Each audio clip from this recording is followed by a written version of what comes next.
నమస్తే. ప్రస్తుతం మన స్టూడియోలో ప్రముఖ ఆధ్యాత్మికవేత్త ఆస్ట్రోన్యూమరాలజిస్ట్ శ్రీమతి జయప్రద గారు ఉన్నారు. మేడంతో మాట్లాడేద్దాం. నమస్కారం. నమస్తే అమ్మా. శ్రీమాత్రే నమః. అక్టోబర్ మాసం వృశ్చిక రాశి వారికి ఎలా ఉండబోతుంది, ఎలాంటి జాగ్రత్తలు తీసుకోవాలి, ఓవరాల్ గా ఎలాంటి దైవారాధన పరిహారాలు తీసుకుంటే బాగుంటుంది, ప్రజెంట్ వేల టైంలో నడుస్తుంది? తప్పకుండా. వృశ్చిక రాశి వాళ్ళకి శుక్రుడు ప్లస్ రవి వీళ్ళిద్దరూ కొంచెం యోగిస్తున్నారు.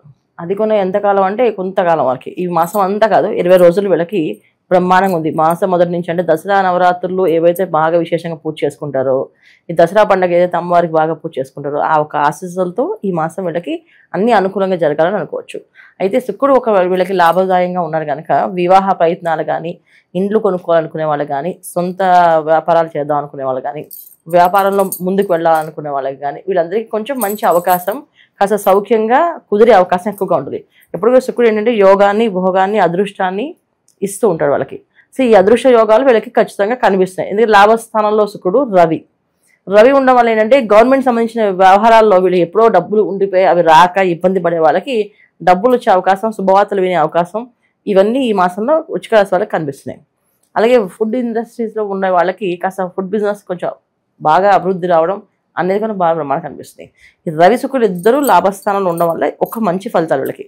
మిగతా వ్యయస్థానంలో కుజుడు, బుద్ధిని కోల్పోతూ ఉంటారు, ఆలోచన కోల్పోతూ ఉంటారు, ఆలోచన వ్యవహారాలు సరిగ్గా నడవు, కాస్త అగ్రెసివ్గా వెళ్తూ ఉంటుంది, శరీరం ఎప్పుడు కూడా అలసిపోయినట్టు ఉంటుంది. వ్యయస్థానంలో శుక్రుడు ఎప్పుడైనా ఉంటే కనుక పాపగ్రహాలు ఎప్పుడు కూడా పాపస్థానంలో ఉండడం వల్ల హూనంగా ఉంటుంది శరీరం అంతా. ఏదో ఒక పని చేసేస్తాం, అలసిపోయాం అన్నట్టు అనిపిస్తుంది, చేయలేరు. సో వీళ్ళు ఏంటంటే జనరల్గా వృశ్చిక రాశి వాళ్ళు చాలా మాటకారులు. ఏ విషయమైనా చక్కగా మాట్లాడడం కానీ, దాన్ని సమయస్ఫూర్తిగా తీసుకోవడం కానీ చేస్తారు. ఇప్పుడు వ్యయస్థానంలో బుధుడు ఉండడం వల్ల, కుజ శుక్రులు ఇద్దరు కలిసి ఉండడం వల్ల ఏమైందంటే ఇక్కడ ఆ విషయాన్ని చెప్పడం కూడా మర్చిపోతారు. మతిమరుపు అనేది ఎక్కువగా అనిపిస్తుంది. ఎందుకు మేము మర్చిపోయాం, ఎందుకు ఈ విషయాన్ని. అన్నిటికంటే ముఖ్యం ఏంటంటే కాస్త ధన నష్టం అనేది జరిగే అవకాశం ఎక్కువగా ఉంది. ధన నష్టం ఏంటంటే ఎప్పుడో ఇచ్చిన వాళ్ళు వీళ్ళకి ఇవ్వకుండా వీళ్ళు వదిలి వెళ్ళిపోవడమో, లేకపోతే ఏదైనా హఠాత్తుగా వాళ్ళకి ఏదైనా ప్రమాదం జరగడమో, ఇవి జరిగే అవకాశం ఉంటాయి. ఎప్పుడో అప్పులు ఇచ్చిన ఇల్లు, డబ్బు కానీ ఏదైనా సరే అవి వీళ్ళ చేతికి రాకుండా పోయే అవకాశం ఈ మాసంలో ఎక్కువగా ఉంది. ఆ విషయాల్లో కొంచెం జాగ్రత్తగా ఉండడము, అవతల వాళ్ళతో మాట్లాడేటప్పుడు కాస్త జాగ్రత్తగా మాట్లాడడము, మన డబ్బులు రావాలి వాళ్ళ దగ్గర నుంచి అంటే వీళ్ళు సైలెంట్గా ఈ మాసం ఉండడం మంచిది. వీళ్ళు వెళ్ళి మాట్లాడడం వల్ల వాళ్ళు ఇంకొంచెం బాధపడి అది వ్యతిరేకంగా అవ్వచ్చు, వీళ్ళకి రాకపోవచ్చు, వీళ్ళు నష్టపోవచ్చు, రెండు జరగచ్చు. ఇప్పుడు వాళ్ళు ఇవ్వకూడదని ఉండకపోవచ్చు, కానీ వాళ్ళకి ఏదైనా ప్రమాదం జరిగితే ఇంక వచ్చే రావు కదా. అలాంటి అవకాశాలు ఈ మాసంలో ఉన్నాయి కనుక కొంచెం జాగ్రత్తగా ఉండాల్సిన అవసరం ఉంది. కొత్త వ్యాపారాలకి ప్రాబ్లం ఏం తెలియదు. కొత్త వ్యాపారాలు చేసుకునే వాళ్ళకి యోగం బాగుంది. గవర్నమెంట్ సంబంధించిన ఏ పనులు ఉన్నా సరే అవి చాలా దిగ్విజయంగా అయ్యే అవకాశాలు ఎక్కువగా ఉన్నాయి. ముఖ్యంగా విద్యార్థులకి చాలా మంచి అవకాశం, బాగా చదువుతారు, ఉత్తీర్ణులు అవుతారు, పదవులు వస్తే పోస్టులు వచ్చే అవకాశాలు ఎక్కువగా ఉన్నాయి. రాజకీయ పరంగా ఉండే వాళ్ళకి రాజకీయ పరంగా చాలా అభివృద్ధి ఉంది, యోగంగా ఉంది వీళ్ళకి. ఇంకా వీళ్ళకి వివాహ ప్రయత్నాలు చేసే వాళ్ళకి వివాహం అయ్యే అవకాశం ఉంది. ఎందుకంటే రవి శుక్రులు ఇద్దరు లాభస్థానంలో ఉన్నారు. సో శుక్రుడు ఇచ్చే యోగాలన్నీ, భోగాలన్నీ అందుతాయి. అలాగే రవి ఇచ్చే లాభాలు వీళ్ళకి అన్నీ కూడా అందుతాయి. లీడర్షిప్ క్వాలిటీస్, లీడర్గా ఉండే అవకాశాలు, ఒక నియంత్రణ పరిపాలన, ఇవన్నీ కూడా వీళ్ళకి చాలా అవకాశం ఎక్కువగా ఉంది. అయితే ఇవన్నీ ఎప్పుడు దాకా అంటే 18వ తారీఖు వరకు. మళ్ళీ గురువు 18వ తారీఖు మారినప్పుడు వీళ్ళకి కాస్తంత ఇబ్బంది పెట్టే అవకాశం ఎక్కువగా ఉంది. భాగ్యస్థానంలో గురువు యోగిస్తారు కానీ కాస్తంత ఇబ్బంది పెట్టే అవకాశం ఉంది. ఎందుకంటే వ్యయస్థానంలో కూర్చున్నారు, కుజుడు ఇద్దరు కూడా కొంత మిశ్రమ ఫలితాలు ఇస్తున్నారు. మంచి ఫలితాలు, శుభకరమైన ఫలితాలు ఉండవు. అన్నిటికంటే వీళ్ళకి గ్రహణం ఒక ఇంపాక్ట్ ఎక్కువగా ఉంటుంది. చతుర్థ స్థానంలో గ్రహణం, ఈ గ్రహణం అవ్వడం వల్ల కాస్తంత ఏ పనైనా ఆటంకాలు, కాస్త ఇబ్బంది పెట్టే అవకాశాలు ఎక్కువగా ఉంటాయి. ఇవన్నీ కూడా మనం చెప్పేది గోచార ఫలితాలే. సో గోచారంలో జరిగే గ్రహస్థితి, గ్రహాలు, యోగాలు ఇవన్నీ మనం చెప్తున్నాం. కానీ పర్సనల్ చార్ట్లో, జాతకాల్లో కూడా ఏ యోగాలు ఏ దశలు నడుస్తాయి దాన్ని బట్టి ముందుకు వెళ్ళాలి. ఒకవేళ పర్సనల్ జాతకాల్లో యోగం బాగుంటే ఏ పనైనా చక్కగా అవుతుంది. ఒక పర్సనల్ జాతకంలో యోగం బాగాలేకపోతే మాత్రం ఇవి కలిసి కాస్త ఇబ్బంది పెట్టే అవకాశం ఉంది. ఏదైనా సరే ఈ వృశ్చిక రాశి వాళ్ళు ఈ మాసంలో కాస్త దైవారాధన ఎక్కువగా చేయడం, మానవ సేవ కంటే మాధవ సేవ ఎక్కువగా చేయడం. అంటే వీళ్ళు ఎక్కువ నమ్మేది ఏంటంటే మానవ సేవ. మనుషులు సాయం చేస్తే రేపు ఆ మనిషి ఏదైనా బాగుపడితే రేపు మనకి బ్లెస్సింగ్స్ వస్తాయి, కానీ దేవుడికి ఎందుకు చేయాలి అనుకుంటారు. కానీ ఈ మాసం అంతా భగవంతుడికి చేయాలి ఎక్కువగా. భగవంతుడి సేవ అంటే దేవాలయాల్లో వెళ్ళడం, అభిషేకాలు చేయించడం, పూజలు చేయించడం, అన్నదానం ఉంటే అన్నదానం చేయించడము, కార్యక్రమాల్లో పాల్గొనడము, దేవాలయం సంబంధించిన కార్యక్రమాల్లో ఏదో ఒక ధన సాయం చేయడము, ఆర్థికపరమైన సహాయం చేయడం, ఇవన్నీ చేయడం వల్ల మంచి లాభమైన పనులు అవుతాయి. మామూలుగా మనుషులు సాయం చేయొచ్చు కానీ దేవతా సేవతో పాటు మానవ సేవ చేయాలి వీళ్ళు. అంతేగాని నేను మనుషులు చేస్తే రాదా అంటే నేను దానికి సమాధానం చెప్పలేను. ఈ మాసంలో చేయాల్సిన పరిహారం ఇది వీళ్ళు, అందుకే చెప్తున్నా. సో డైవర్షన్స్ ఏమైనా ఉంటాయి అంటారా? చెడు వ్యసనాలు బారిన పడడం, లేదంటే అక్రమ సంబంధాలు పెట్టుకుని వైవాహిక జీవితంలో కుటుంబ పరంగా కాస్త ఇబ్బందులు తలెత్తడం, ఇలాంటి సమస్యలు ఏమన్నా చూపిస్తాయి?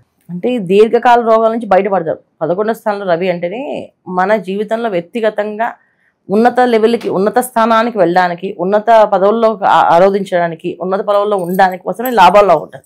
సో రవి ఎప్పుడు కూడా అలాంటి యోగాలు ఇస్తాడు. అలాగే దీర్ఘకాల రోగాల నుంచి బయటపడే అవకాశం ఉంటుంది. అలాగే చెడు వ్యసనాలు ఉంటే దాని నుంచి బయటపడే అవకాశం ఉంటుంది. ఈ మాసంలో అయ్యే అవకాశం కాదు, బయటపడే అవకాశం ఎక్కువగా ఉంటుంది. అందుకే లాభస్థానంలో రవి యోగిస్తున్నాడు కనుక వీళ్ళకి అవన్నీ ఏ ఇబ్బంది లేవు, బ్రహ్మాండంగా ఉంటుంది. ఇక శుక్రుడు ఉండవల్ల ఏంటంటే అది సౌఖ్యంగా శుభకరంగా వీళ్ళకి శుభకార్యాల్లో పాల్గొనడం, శుభకార్యాలు చేసే అవకాశము ఉంటుంది. శుభకార్యాలు చేసుకోవడం అంటే వివాహాలు అవడమే. సో ఇంట్లో ఏదైనా మంచి కార్యక్రమాలు చేసుకోవడం, ఏదైనా పూజలు, వ్రతాలు, నోములు లాంటివి చేయించడం. తర్వాత వచ్చేది మాసంలో దీపావళి, అమావాస్య, మహాలక్ష్మి పూజ ఇవన్నీ చక్కగా చేసుకోవడము, అందరితో కలిసి భోంచేయడము, అందరితో కలిసి ప్రేమగా ఉండడము, ఇవి ఎక్కువ చేయాలి.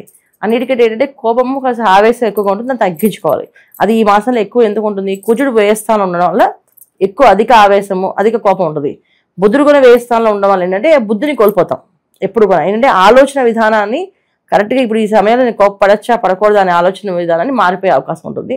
మర్చిపోయి ఏదో ఒక విచక్షణ లేకుండా మాట్లాడేమనుకోండి, అప్పుడు అక్కడ ఏమవుతుందని పరిస్థితి అంతా విరోధంగా ప్రారంభమవుతుంది. సో విరోధులు, స్నేహితులు కాస్తే విరోధులు అయ్యే అవకాశం ఉంది. అందుకని జాగ్రత్తగా ఉండాలి.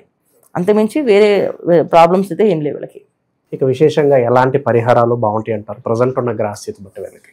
వీళ్ళు ఈ మాసం అంతా గణపతి ఆరాధన, సుబ్రహ్మణ్య స్వామి ఆరాధన, ఎక్కువ సుబ్రహ్మణ్య స్వామి ఆరాధన చేయడం చాలా విశేషం. కుదరకపోతే గణపతి ఆరాధన. ఎందుకంటే గణపతి దేవాలయాలు మనకి ఎక్కడ పడితే అక్కడ ఉంటాయి, సుబ్రహ్మణ్య స్వామి ఆలయాలు తక్కువ ఉంటాయి. కుదిరితే సుబ్రహ్మణ్య స్వామి ఆలయాల దగ్గర ఉన్న వాళ్ళు చక్కగా సుబ్రహ్మణ్య స్వామికి వెళ్ళడం, అక్కడ ఆలయంలో కాస్త ఈ మాసంలో జరిగే కార్యక్రమాలు, అభిషేకం ఉంటుంది, ఆయనకి అర్చన ఉంటుంది. రెండోది ఏంటంటే హోమం ఉంటుంది. త్రిశక్తి పారాయణతో హోమం చేస్తారు. అది ఏ టెంపుల్లో చేస్తే ఆ టెంపుల్లో వీళ్ళు వెళ్ళి చేయించుకోవడం వల్ల విశేషమైన ధనలాభం ఉంటుంది వీళ్ళకి.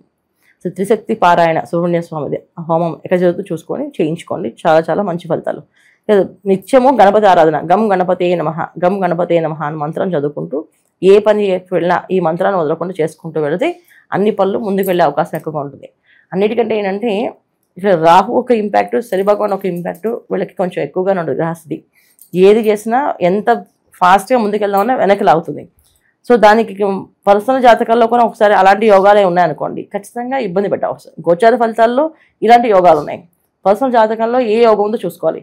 ఒకవేళ పర్సనల్ జాతకంలో యోగం బాగాలేదు అంటే మాత్రం ఖచ్చితంగా ఈ ఇంపాక్ట్ ఎక్కువగా పడుతుంది. మానసిక ప్రశాంత లోటు అయ్యే అవకాశం ఉంది, మానసిక ప్రశాంత కోల్పోయే అవకాశం ఉంది. కనుక కాస్త జాతకాన్ని, జన్మ జాతకం చూసుకోండి. కొత్త వ్యాపారాలు, కొత్తగా ఏదైనా మొదలు పెట్టాలనుకుంటే మీ పర్సనల్ జాతకాన్ని ఒకసారి చూపించుకోండి. మాకు ఈ వ్యాపారం కలిసి వస్తుందా లేదా, చేసుకోవచ్చా లేదా అని చూపించుకొని ముందుకు వెళ్తే మంచి ఫలితాలు. ఓవరాల్గా వృశ్చిక రాశి వారి పరిస్థితి అక్టోబర్ మాసం ఎలా ఉంటుంది, ఎలాంటి జాగ్రత్తలు తీసుకోవాలి, మీ మాటలో చాలా బాగా వివరించారు. ధన్యవాదాలు. నమస్తే అమ్మా. శ్రీమాత్రే నమః.